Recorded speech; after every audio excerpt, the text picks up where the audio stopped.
I'm going to show you how to cook a vegetable that you might have hated when you were a little kid, but I'm going to show you how to like it as an adult. This is a Brussels sprout. They come in a whole lot of sizes. I mean, you can get them as little as this, as big as this. I actually just bought a whole pound worth and they all came mixed up in all different sizes. So what we're first going to do, I've already washed these. This is for a pound of Brussels sprouts. And basically they're like little tiny cabbages. So you're going to cut off the little end, just kind of a hard dried end. So all of these, we're just going to take the little butts off. And then I like making them really small pieces, obviously because these are so tiny, we don't need to cut them a whole lot. I'm just going to half these. And don't worry about the little leaves that fall off, those are delicious, so just save them. And when they're bigger, I like to cut them in fourths. So.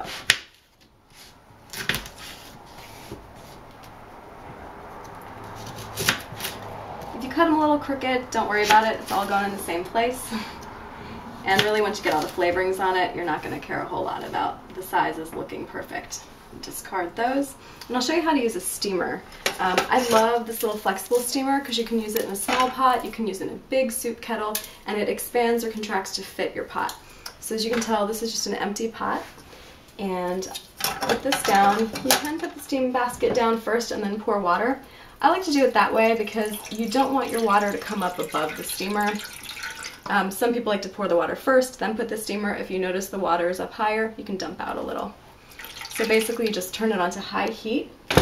You would add your pound of Brussels sprouts. I'm just going to add a couple here because I've already steamed the rest. So you would just add it up. They'd all be about to there. Cover it up and steam for 7 minutes. Now as you can see, these over here I've already steamed.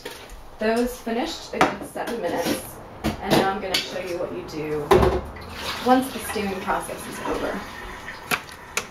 So you want to dry off your pan. You just dumped out the water. You can use the very same pan that you steamed with. Just dry off the bottom. If you have a good butter, good natural butter, you can use it. I'm allergic to dairy, so I don't do butter. I'm going to use olive oil. You do want to stay away from those hydrogenated margarines.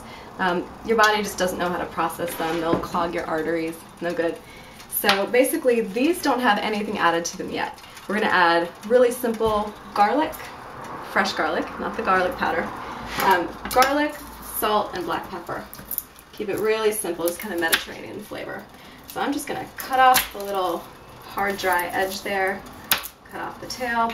They make really awesome little rubber sleeves. You just roll your garlic up inside and it takes the skin off. Another trick I like to do is really gently crush.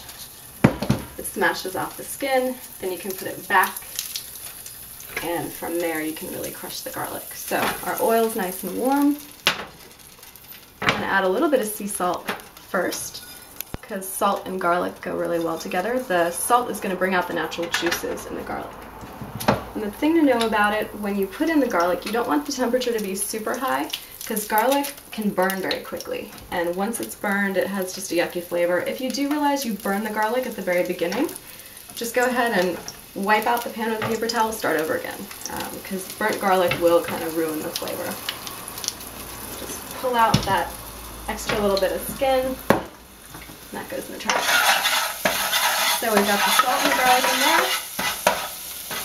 If you want to zoom in on that, that's just going to simmer for a few seconds. See how nice and kind of golden it is? If it gets brown at all, that's when it's burnt. So before it has a chance to burn, we're going to add our steamed Brussels sprouts. And again, this is a pound worth, and some of them cut in quarters, and then some of the little ones just cut in half.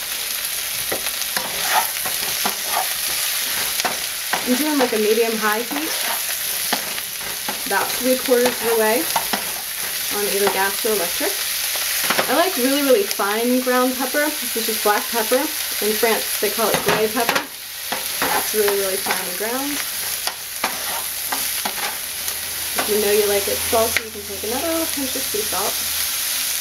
Or you can leave the salt for people to do it themselves at the table. A little more black pepper. And because we already steamed the Brussels sprouts, they don't need to cook a lot at this point. You just want to get the roasted garlic flavor imparted. 1 garlic clove is plenty. And that's it. This goes fantastic alongside chicken, pork chops, You could even do it alongside vegetarian protein like tempeh. Awesome mix with seafood. But I think my favorite to go with it is chicken. Really good with chicken breast. And it's got a little cabbagey flavor, so even if you hated Brussels sprouts when you were a kid, try these again.